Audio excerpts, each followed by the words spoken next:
రీసెంట్గా డొమెస్టిక్ ఏదో ఒక డిపార్ట్మెంట్ ఉందండి, women welfare department of family government they called us for a counselling.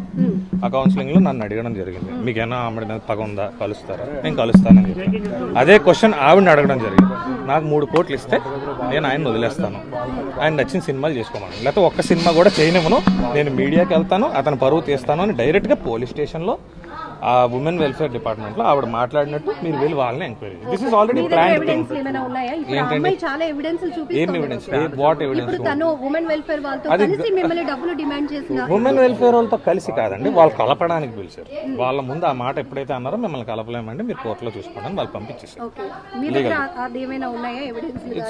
Police station లో మాట్లాడిన దానికి వెల్ఫేర్ డిపార్ట్మెంట్ లో మాట్లాడిన దానికి ఎవిడెన్స్ ఎవరు చెప్పారండి? నేను మిమ్మల్ని క్వశ్చన్ అడుగుతాను, can Disha police be influenced? Disha అంటే ఏంటండి? దిశ ఏంటండి? అభియోగం అంటే చెప్పేదంతా మరి అది అలా అడగండి. ఇన్ఫ్లుయెన్స్ చేశారంట and your passing statement it's not wrong, that is wrong. మీరు వాళ్ళని అడగండి, మీకు డబ్బులు ఇచ్చారా తేజ, ఇన్ఫ్లుయెన్స్ చేశారని అడగండి. సార్ వితౌట్ మై నోటీస్ నన్ను స్టేషన్కి కూడా పిలకుండా నా మీద ఎఫ్ఐఆర్ చేయడం జరిగింది. ఇన్ఫ్లుయెన్స్ చేస్తే అట్లా జరుగుతుందా? నన్ను పోలీస్ స్టేషన్ కూడా పిల్ల, నేను హైదరాబాద్ షూటింగ్లో ఉన్నాను, సడన్గా ఎఫ్ఐఆర్ అయిపోయింది అన్నారు. మీరు బెయిల్ తీసుకోకపోతే మీరు అరెస్ట్ అవుతారని కూడా అన్నారు.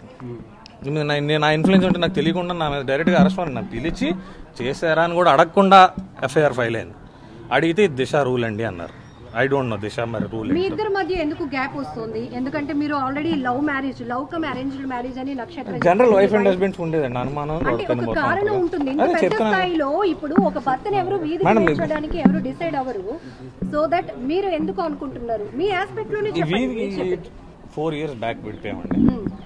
4 years విడిపోయిన 3వ నెలలోనే ఇదే దిశ పోలీస్ స్టేషన్ వాళ్ళు కౌన్సిలింగ్ చేసి కలపడానికి పిలిస్తే అప్పుడు ఆవిడన్న మొట్టమొదటి మాట, ఇతను సినిమాలు మానేయకపోతే నేను అన్ని న్యూస్ ఛానల్స్ని పిలిచి అతను అన్పాపులర్ చేస్తాను, అప్పుడు ఎలా సినిమా చేస్తాడో చూస్తాను. ఇది డైరెక్ట్గా దిశ స్టేషన్లో ఏసీపీ ముందు, సిఐ ముందు ఆవిడ మాట్లాడిన మాట.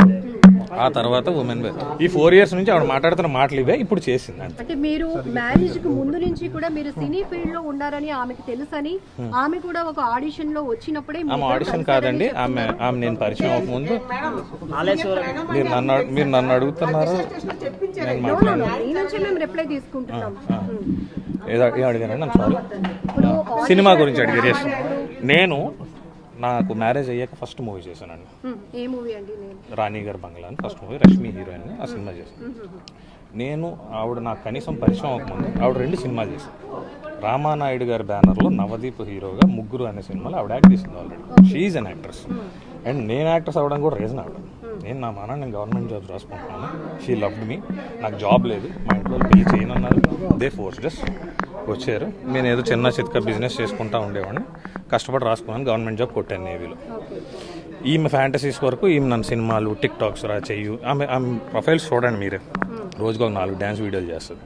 ఇప్పుడు ఏడుస్తున్న ఈమె లాస్ట్ మంత్ దుబాయ్, ఈమెని ఈమె కూతురు దుబాయ్ వెళ్ళి కాంపిటీషన్స్ చేసి వచ్చారు.